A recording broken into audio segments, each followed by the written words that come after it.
大家好，欢迎收听台湾俗间。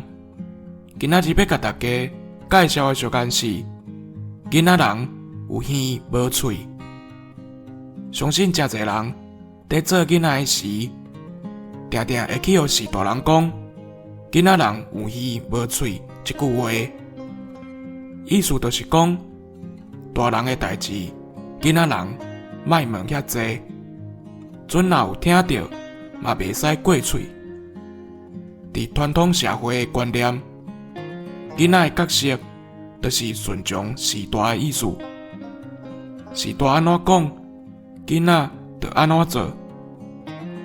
毋过即届无共啊，社会直直进步，一寡无符合现代的观念，嘛渐渐互社会淘汰。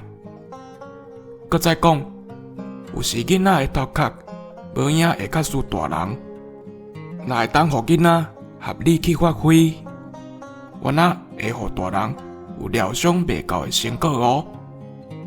以上，感谢收听。